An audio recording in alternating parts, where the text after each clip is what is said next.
times to survive. Aloha! It's Trinidad the Islandman, your Islandman, coming to you live once again from beautiful Hawaii here on the island of Oahu, bringing you, yes you, the best movie reviews on the entire island of Oahu. And yes, this is Trinidad the Islandman, your Islandman.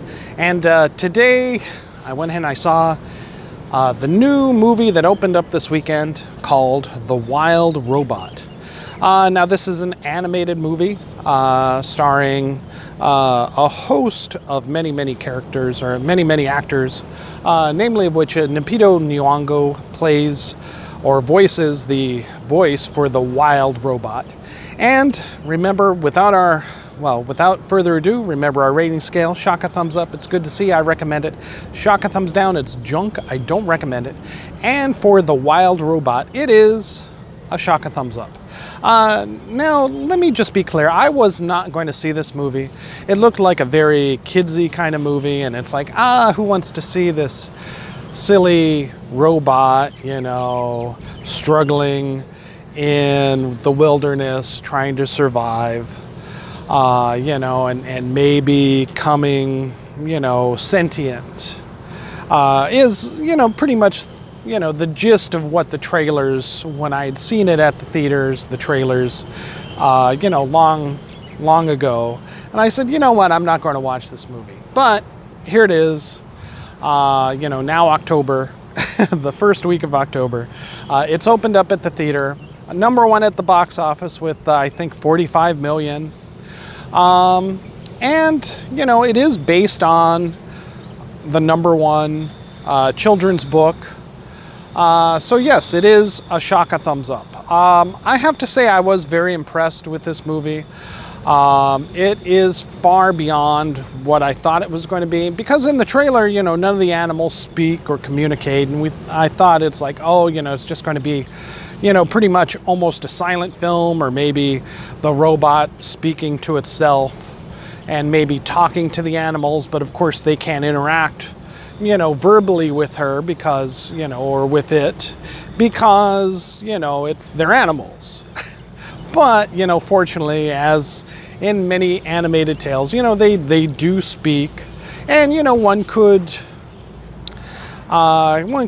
theorize that, you know, over the time that this robot has been marooned on this island on Earth, far in the future, where there is no civilization and just wild animals, you know, it learns to translate, you know, the animals, you know, sounds, you know, into language that is comprehensible to this one robot, because other robots arrived later, which cannot understand these animals, but, you know, again, through you know, long exposure to them, you know, we're talking years and years. This robot is marooned on this island after its cargo ship that it was being shipped from, because this is a robot that is essentially made by a large company to help humans on Earth basically raise their families and do whatever menial housework and other tasks, farming, etc., you know, that humans pretty much no longer want to do, or at least assist them with it so that they can enjoy more leisure time. You know, something which, you know, today's society is kind of looking forward to moving towards that way in the future. You know, you can talk about AI and the upcoming, like, you know, all the chat out there, the AI chats, you know, but eventually that is what civilization is moving towards, is machines, you know, just like, you know, the automotive industry, you know, assembly lines, etc., to take on more and more of the functions, giving people more time and more freedom off. Now, of course, this is going to have to change society and, you know, basically, you know, income, etc. So, you know, people can still continue to live even though they're not working or doing the same jobs that they used to. You know, and then before that was, during retraining, and perhaps it's going to become essential to begin this thing, that living wage that some politicians have been speaking of and talking about. But then who's going to pay for this living wage? Is possibly the government, maybe these companies that create this AI is going to be creating these subsidies for the population, since they're no longer really working out, in an industrial capacity. Where robots and AIs have taken over. All right. Meanwhile, I'm totally going way out in left field on this subject. This movie is a shock and thumbs up. It is an animated tale, basically a robot that is assigned to help people, is marooned on this island. And in order to fulfill its function, it starts to try to assist the animals on this island, because that is its programming, to help people. And since there are no people, it helps the next living creatures, these animals. Befriends a fox, actually begins to raise a duckling, a goose, I guess.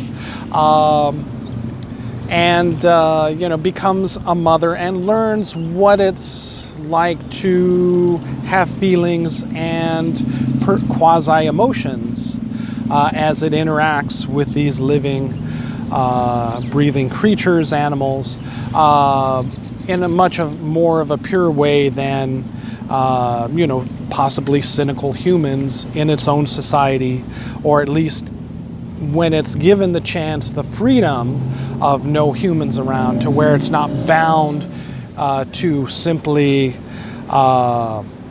complete its programming of helping people, but it's forced to grow, to try to continue to interact with these animals. And it's the wild robot's new offspring, this goose, and try to raise them lovingly and try to define what love is, pushing past its program. So yes, this is a definitely fun, interesting family film for all ages.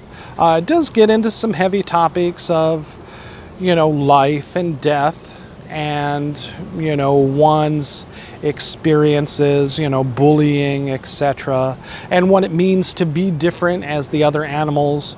Look at this creature as being a monster, and then this goose as being raised by this robot, as no longer a real animal, but something weird and to be feared and made fun of, because it is different. So it is one of those movies that push the boundaries of accepting people for their differences, accepting animals, robots for their differences, and even though they're not like you and me, there is still common ground that can be reached. This is a very positive movie in that respect, teaching understanding and enlightenment in not only political problems of today, where everything is so divisive, but also a humankind kind of an interaction that we've got to work together in order to survive, and not only survive, but create a life worth living, where we can all grow to become the best possible, people, things, creatures, animals that we can. And so this is a very, very good movie for you to take your kids to. Or if there's nothing else to see and you're an adult, go ahead and check it out. But it's primarily made for children, and who will probably want to have more questions answered later by their parents. So get ready for that if you do take your kid to see this movie.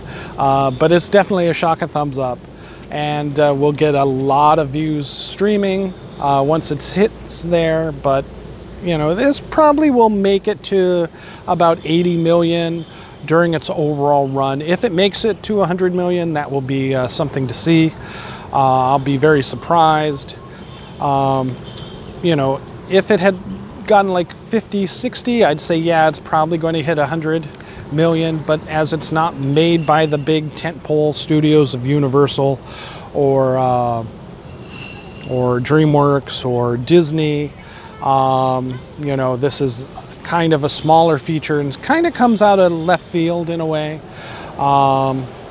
So, you know, well, left field, I've never read the book. I didn't even know about this book, not being a child and reading children's books anymore. I'm kind of out of the loop on that. But if any of your children have read this book, know of this book, then they'll definitely want to go and see this movie. So it's still got legs at the box office, this being the first week. Again, #1. Joker's opening up. That might push it out of the spot. But, you know, since the Joker 2, I think, is opening up this coming weekend, the Wild Robot should stay at least #2. Especially being more of a fare for children. One of the best children's shows out there right now for kids. The other one may be Beetlejuice, but I think this being newer and having a lot more action oriented and relatable life lessons to teach your children, this will probably win out at least, you know, being #2 at the box office for next week. And like I say, it'll probably end its run with 80 million domestic, and on the outside chance it might reach 100 before it goes to streaming. But yes, a very good film. You can't or shouldn't pass this up. And if you do at the theaters, definitely check it out on streaming. This will have many, many great legs. Streaming, your child will want to watch this robot again and again and get ready for seeing it on somebody's Christmas list this season later on. All right, mahalo. And remember, shock a thumbs up for the Wild Robot. Go ahead and check it out. It's a fun family learning experience for everyone in the family of all ages. All right, mahalo and aloha.